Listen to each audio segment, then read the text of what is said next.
नमस्कार दोस्तों, स्वागत है आपका हिंदी नॉलेज शो में। तो दोस्तों, इस समय चीन की तमाम सरकारी मीडिया, इनके तमाम फाइनेंशियल और मिलिट्री एक्सपर्ट, यहां तक कि चीनी कम्युनिस्ट पार्टी खुशी से उछल रही है और उछलना चाहिए भी, क्योंकि इन्होंने एक बहुत ही बड़ी जीत हासिल करी है और ये जीत भारत ने इन्हें थाली में सजाकर सौंप दी है। और मुझे पता है ये खबर आप जब सुनेंगे तो आपको बहुत गुस्सा भी आएगा, लेकिन मेरी रिक्वेस्ट रहेगी कि पहले ये जान लेना कि भारत को ये क्यों करना पड़ा, क्या इसके पीछे हमारी मजबूरी थी और चीन लॉन्ग टर्म में इसका कैसे फायदा उठाने जा रहा है। लेकिन इससे पहले कि मैं आपको खबर बताऊं, एक जानकारी दे दूं कि आने वाले 2 दिनों में बहुत ही ज्यादा एक्सक्लूसिव कंटेंट आने जा रहा है, इसलिए जिन लोगों ने चैनल को सब्सक्राइब नहीं किया तो जरूर सब्सक्राइब कीजिएगा। तो दोस्तों, खबर निकलकर सामने ये आई है कि चीन के बहुत ही ज्यादा लंबे प्रयासों और कनिंग रणनीति के बाद आखिरकार चीन ने भारत को उसकी मुद्रा युआन इस्तेमाल करने के लिए मजबूर कर डाला है और इसके लिए चीन ने रूस को मोहरे की तरह इस्तेमाल यहां पर किया है। वो कैसे? दरअसल आप स्क्रीन पर खबर देखिए।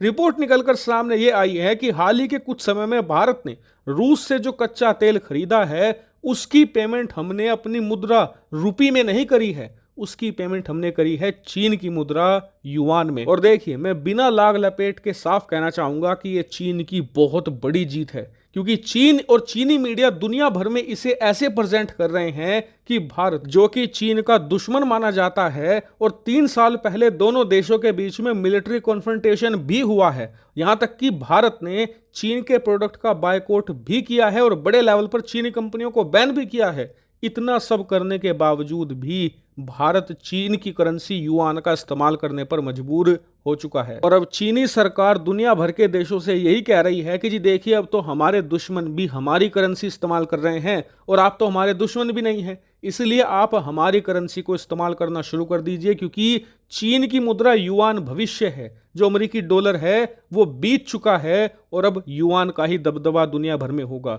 और अगर आप इसे पहले इस्तेमाल करना शुरू करेंगे तो आपको इसके बहुत फायदे भी मिलेंगे। यानी कि भारत ने जो ये चीन की करेंसी इस्तेमाल करी है ना, चीन इसे अपने प्रोपेगेंडा में शामिल करके दुनिया भर में फैला रहा है। लेकिन आप कहोगे कि भारत ने इतना बड़ा ब्लंडर किया क्यों है? ऐसी कौन सी मजबूरी आन पड़ी कि हमें चीन की करेंसी युआन इस्तेमाल करनी पड़ गई? तो देखिए, इसके पीछे है रूस का हाथ। रूस ने भारत को मजबूर किया है। वो कैसे? दरअसल अब तक हमने जितना भी रूसी कच्चा तेल खरीदा है ना, उसका हमने पेमेंट रूपी रूबल ट्रेड के अंदर किया है, जिसके बदले में रूस हमें कच्चा तेल देता था, हम उसे भारतीय रुपया पकड़ा देते थे। उस भारतीय रुपए का इस्तेमाल रूस या तो भारत के शेयर मार्केट में लगा देता था या फिर भारत के अलग अलग एसेट को खरीद लेता था। और इस समय आपको पता ही है, भारतीय मार्केट तेजी से बढ़ रहा है, इसलिए जो रूस का पैसा है वो भी दिन दोगुनी रात चौगुनी रफ्तार से भारतीय मार्केट में बढ़ रहा है। इसके अलावा जो अपनी जरूरत का सामान है, रूस उसे खरीदने के लिए भी भारतीय रुपए का इस्तेमाल करता था, यानी कि इसमें अब तक कोई भी दिक्कत नहीं आ रही थी। लेकिन हाल ही में भारत ने रूसी कच्चा तेल और बड़े लेवल पर खरीदना शुरू कर दिया।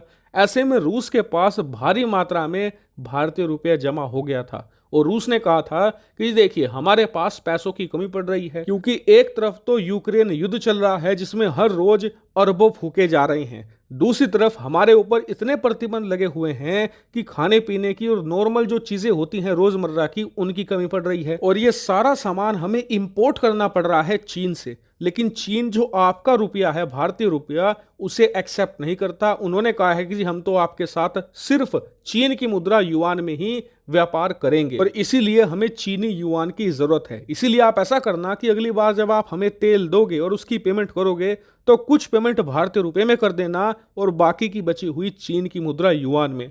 और भारत को रूस की इस रिक्वेस्ट को मानना पड़ा है और इसीलिए हमने मार्केट में जाकर चीनी युआन को खरीदा और उसे दिया है फिर रूस को एज अ तेल के पेमेंट के रूप में। और यकीन मानिए, ये चीज चीन की करेंसी युआन को मजबूत कर रही है, क्योंकि पिछले कुछ दिनों में देखा यह गया है कि बहुत सारे देशों ने अंतर्राष्ट्रीय मार्केट में जाकर चीन की मुद्रा युआन को खरीदा है पेमेंट करने के लिए, जिस वजह से इसकी सर्कुलेशन बढ़ी है। और आप जानते हैं मार्केट का रूल कि जिस करेंसी की सर्कुलेशन ज्यादा होती है, यानी कि डिमांड ज्यादा होती है, उस करेंसी की वैल्यू भी बढ़ती है और जिस करेंसी की वैल्यू बढ़ती है उस देश की प्रतिष्ठा बढ़ती है और उस देश की अर्थव्यवस्था बेजोड़ तरीके से मजबूत होती है। हालांकि आप में से कई लोग सवाल पूछ सकते हैं कि भारत ने कितनी पेमेंट करी है चीन की मुद्रा युआन में। तो देखिए, फिलहाल इसको लेकर डाटा सामने नहीं आया है, लेकिन इससे फर्क भी कुछ नहीं पड़ता है, क्योंकि भारत पर यह दाग तो लग ही गया ना कि भारत ने अपने दुश्मन की करेंसी इस्तेमाल करी है, और हमारा जो दुश्मन है यानी कि चीन